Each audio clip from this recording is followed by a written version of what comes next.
전주희 의원입니다. 후보자님 자료 제출과 준비하시느라고 수고 많으셨습니다. 이번에 그 자료 제출 요청 건수를 보니까요, 1,699건입니다. 일주일 전 그 수치가 1,090건이었는데요. 한 일주일 사이에 민주당과 정의당 의원님들이 한 609건을 더 신청을 해서 1,699건. 아마 역대 이것은 전무후무한 자료 요출 건수가 될 것 같습니다.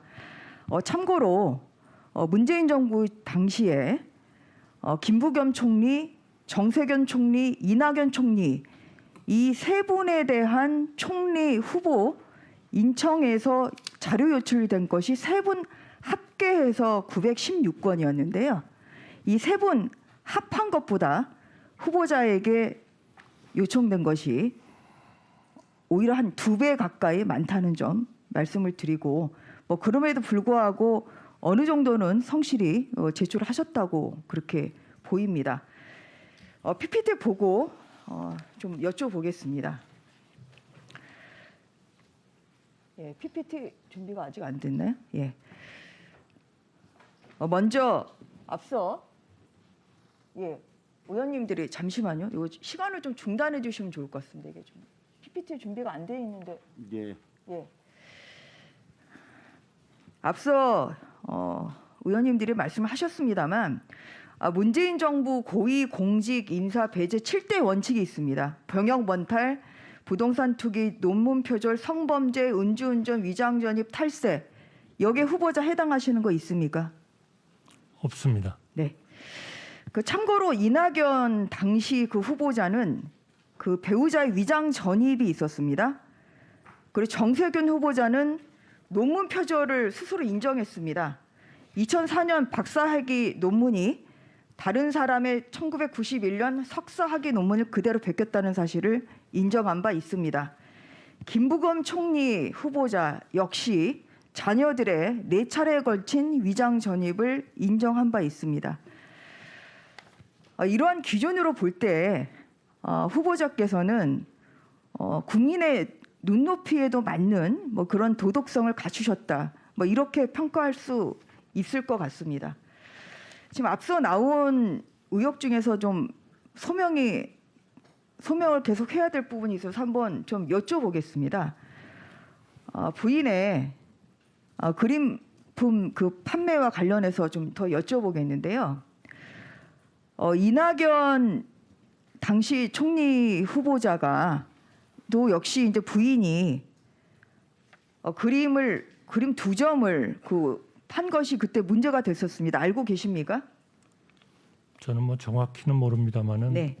그때 좀 얘기가 좀 있었다는 걸 알고 있습니다. 2013년 전남 개발공사의 그림 2점을 이제 900만 원에 판매한 것을 이제 그때 이낙연 후보자가 인정을 한 바 있습니다만, 지금 그 후보자께서 말씀하시는 것은 본인의 어떠한 그런 공직자로서의 지위를 이용해서 부인이 이렇게 그림을 판매한 것이 아니다, 지금 그런 말씀이신 거죠? 단 한 번도 그런 적은 없습니다. 네. 그리고 또한 이거와 관련해서 후보자께서 이러한 그 그림을 산 기업이나 사람에 대해서 어떤 특혜를 줄 만한 지위에 있지도 않았고 준 적도 없다는 말씀이신 거죠?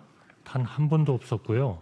2012년에 제가 무역협회장을 할 때 전시회를 했습니다만, 지금은 돌아가셔서 고인이 되신 이운영 회장님이 무역협회의 그때 부회장으로 계셨습니다. 저희는 일체 무역협회에는 알리지를 않았습니다. 네. 그분이 어떻게 알고 오셔가지고 그림을 꼭 사야 되겠다, 그거를 집사람이 거절했습니다. 그게 2013년 한국경제 이분이 돌아가시고 나서 하나의 미담으로서 그 기사가 난 적이 있습니다. 2번 왔습니다만 집사람이 절대로 무역협회에 계신 분한테는 팔 수 없다, 이래가지고 팔지 않은 그런 케이스는 있습니다. 네. 그리고 이제 또 한 가지 이제 후보자 부인의 그러면은 미술 경력이 어떻게 되십니까? 집사람은 상당히 그러니까 실력으로서 본인의 실력을 인정받아서, 본인의 그림 실력을 인정받아서 지금 이렇게 판매가 됐다, 이제 그렇게 보이는 건데 어느 정도의 경력을 저는 가지고 그렇게 계세요? 믿고 있고요. 그래서 집사람이 가진 자격은 추천 작가, 초대 작가, 심사위원까지 자격을 다 가지고 있습니다. 네. 그래서 정당한 지금 대가로 미술품 전시회를 했고 또한 구입한 것으로 알고 있다. 지금 그런 취지의 말씀으로 이해가 됩니다. 이제 또 하나 그 앞서 그 이제 살고 계시는 그 뭐 주택의 그 월세 관련한 이제 그러한 질문이 있었습니다만 후보자께서 지금 국무총리 청문회는 이번이 두 번째시잖아요. 그렇습니다. 예. 그때 그 회의록을 이제 저도 이게 봤습니다만 이게 2007년 3월 29일 노무현 대통령 당시 총리 후보자 뭐 청문회 좀 속기록입니다만 여기에서도 그때도 이 주택에 대해서는 좀 월세를 주신 상황이었죠. 그렇습니다. 예. 그때 별 문제 그때 잘 소명이 됐고 여기에 대해서 전혀 문제 되신 바가 없었죠. 문제가 없었습니다. 왜냐하면 네. 저희가 세를 준 그 사람들을 개인적으로 알지도 못하고 소위 그 부동산 중개소에서 와가지고 저 세를 좀 얻었으면 좋겠다 해가지고 저희가 준 것뿐입니다. 네. 그 다음에 만난 적도 없고 그분들을 알지도 못합니다. 네. 그래서 만약에 문제가 됐었다면 그때 청문회에서 문제가 됐어야 되고 그렇다고 하면 그게 임명이 되셨으면 안 되는 거죠. 그럼에도 불구하고 지금 또 다시 문제를 삼는 것은 저는 일사부재리다 이렇게 생각을 합니다. 지금 그 후보자께서 경력을 보면 그 노무현 정부 시절에 국무조정실장, 부총리, 국무총리 이렇게 역할을 하셨는데요. 어떠한 것이 평가가 돼서 이렇게 노무현 정부 시절에 여러 요직을 좀 거치셨는지 또한 그 노무현 정부에서 이 역할을 맡으시면서 어떤 성과를 냈는지 간단히 답변해 주십시오. 총리로서는 저는 협치를 하려고 노력을 많이 했습니다. 그때는 소위 한나라당이 야당이었습니다만 그 협치를 통해서 우리 그 기초연금법이라든지 또는 국민연금법의 개혁 이런 것들을 입법화할 수 있었고요. 또 어쨌든 그때 그 대선이 있었습니다만 그 대선을 충실하게 잘 관리를 했다 이렇게 생각합니다.